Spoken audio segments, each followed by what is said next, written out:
नमस्कार दोस्तों, मैं कुणाल कुमार आपका स्वागत करता हूं। आज महात्मा गांधी का जन्मदिन है, इसीलिए आज महात्मा गांधी से संबंधित सभी राष्ट्रीय आंदोलन की चर्चा करेंगे। राष्ट्रीय आंदोलन अर्थात गांधीवादी चरण 1917 से लेके 1947 तक। राष्ट्रीय आंदोलन में गांधी जी का उद्भव कैसे हुआ?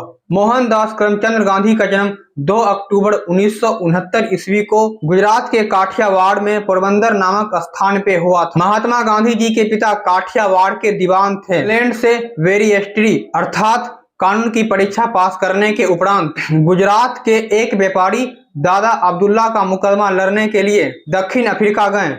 वहां उन्होंने देखा कि भारतीय मजदूर जो मजदूरी करने दक्षिण अफ्रीका गए थे वे किस प्रकार प्रजाति उत्पीड़न तथा भेदभाव के शिकार थे। वहां उन्होंने अंग्रेज द्वारा काले लोग से रंगभेद के नीति का विरोध प्रकट किया। इसके पश्चात गांधी जी ने निश्चय किया कि वहां वे रुककर भारतीय मजदूर को उनके अधिकारों के लिए संघर्ष करने का प्रेरणा देंगे, अर्थात उन्हें संगठित करेगा। संघर्ष का उदारवादी चरण 1894 से लेकर 1906 तक। इस चरण में गांधी जी ने दक्षिण अफ्रीका सरकार को याचिकाएं तथा प्रार्थना पत्र सौंपने की नीति अपनाई। उन्होंने ब्रिटेन को भी इस संबंध में अनेक बार प्रार्थना पत्र भेजे। उन्होंने ब्रिटेन से यह मांग की कि वह इस विषय पर हस्तक्षेप करे, भारतीय का दशा सुधारने का प्रयास करे, क्योंकि भारत ब्रिटेन का उपनिवेश है। अतः ब्रिटेन का उत्तरदायित्व है कि वह भारतीय पर हो रहे प्रजाति भेदभाव तथा उत्पीड़न को रोकने का प्रयास करे। गांधी जी ने सभी भारतीयों को संगठित कर नटाल भारतीय कांग्रेस की स्थापना की तथा इंडियन औपनिवेशिक नामक पत्र का प्रकाशन किया। अहिंसात्मक प्रतिरोध या सत्याग्रह का काल 6 ईस्वी से 1914 ईस्वी तक। दक्षिण अफ्रीका में अंग्रेज सरकार के विरुद्ध गांधी जी के संघर्ष का दूसरा चरण 1906 ईस्वी से प्रारंभ हुआ। इस चरण में गांधी जी ने अहिंसात्मक प्रतिरोध तथा सविनय अवज्ञा की नीति अपनाई, जिसे उन्होंने सत्याग्रह का नाम दिया।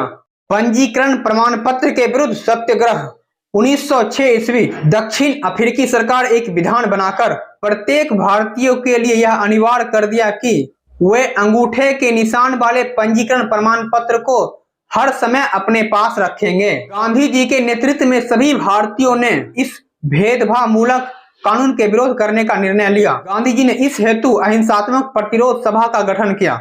गांधी जी सहित कई भारतीयों को पंजीकरण कानून के विरोध करने के कारण जेल में डाल दिया। बाद में सरकारी अधिकारी ने स्वयं इस सभी निडर भारतीयों का छल पूर्वक रजिस्ट्रेशन कर दिया, लेकिन भारतीयों ने अपना विरोध अभियान जारी रखा तथा गांधी जी की अगुवाई में अपने रजिस्ट्रेशन के कागजातों को सामूहिक रूप से जला दिया। प्रवासी भारतीयों के प्रवेश पर रोक का विरोध। इस बीच सरकार ने एक और कानून बनाया जिसका उद्देश्य प्रवासी भारतीयों को प्रवेश पर रोकना था। कानून का विरोध करने के लिए भारतीयों ने एक प्रांत से दूसरे प्रांत की यात्रा की। सरकार ने विरोधियों के प्रति दमन का मार्ग अपनाया। 1908 ईस्वी में गांधी जी को कारागार भेज दिया गया। गांधी जी के नेतृत्व में चल रहे आंदोलन धीरे धीरे संकटग्रस्त होने लगा तथा आंदोलन को जारी रखना आवश्यक था तथा आंदोलन से संबंधित भारतीयों का आर्थिक समस्या खड़ी हो गई। सब परिस्थिति के कारण गांधी जी ने टॉल्स्टॉय फॉर्म की स्थापना की। इस फॉर्म में गांधी जी ने अपने एक जर्मनी शिल्पकार मित्र कार्ल वास की मदद से सत्याग्रही परिवार की पुनर्वास समस्या को हल किया तथा उसके भरण पोषण की व्यवस्था किया। भारत से भी उस समय दक्षिण अफ्रीका काफी पैसा भेजा गया था। पॉल टैक्स तथा भारतीय विवाहों को अप्रमाणिक करने के विरुद्ध अभियान। इस बीच सुप्रीम कोर्ट के एक निर्णय ने आंदोलन को और भड़काया। कोर्ट ने सभी विवाहों को जो ईसाई पद्धति से नहीं संपन्न हुआ था तथा जिनका पंजीकरण नहीं हुआ था अवैध घोषित कर दिया। इस कानून के अनुसार हिंदू, मुस्लिम और पारसी रीति रिवाज से संपन्न सभी शादी अवैध थी।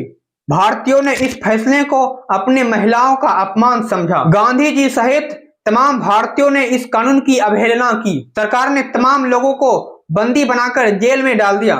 सरकार के कठोर दमनकारी नीति से समूच भारतीय समाज तिलमिला उठा। गोपाल कृष्ण गोखले ने पूरे देश का दौरा किया, अत्याचार के खिलाफ जनमत संग्रह किया।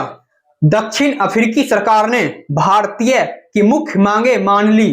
3 पाउंड का कर तथा पंजीकरण प्रमाण पत्र से संबंधित कानून समाप्त कर दिए गए। भारतीयों को अपने रीति रिवाज के अनुसार विवाह करने का छूट प्रदान किया गया तथा भारतीय और प्रवासित अन्य कठिनाई पर दक्षिणी अफ्रीकी सरकार ने सहानुभूति पूर्वक विचार करने का आश्वासन दिया।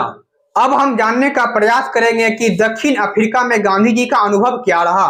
दक्षिण अफ्रीका में गरीब भारतीयों के जुझारूपन को देखकर गांधी जी को विश्वास हो गया कि भारतीय जनता आवश्यकता पड़ने पर भारतीय स्वतंत्रता के लिए संघर्ष और बलिदान को तैयार हो सकता है। यहाँ गांधी जी ने संप्रदाय तथा समाज के बीच के विभिन्न वर्गों के लोगों के मध्य एकता स्थापित करने में सफल रहे। गांधी जी के नेतृत्व में हिंदू, मुस्लिम, पारसी, अमीर, गरीब, पुरुष, महिला सभी के कंधे से कंधे मिलाकर आंदोलन में भाग लिया। दक्षिण अफ्रीका में गांधी जी ने यह सबक सीखा कि कई बार नेताओं को ऐसा सख्त निर्णय भी लेना पड़ सकता है जो उनके समर्थकों को भी पसंद ना हो। आज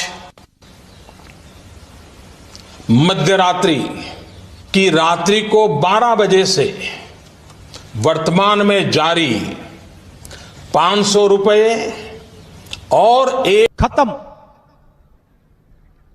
bye bye, tata, good bye, गया।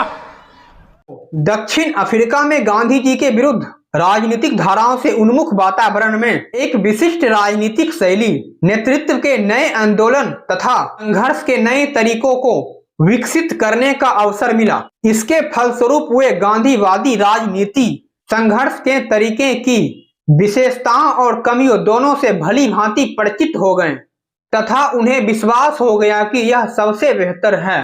अगर आपको ये वीडियो अच्छा लगा तो वीडियो को लाइक कीजिए तथा इसी प्रकार के वीडियो देखने के लिए चैनल को सब्सक्राइब कर लीजिए।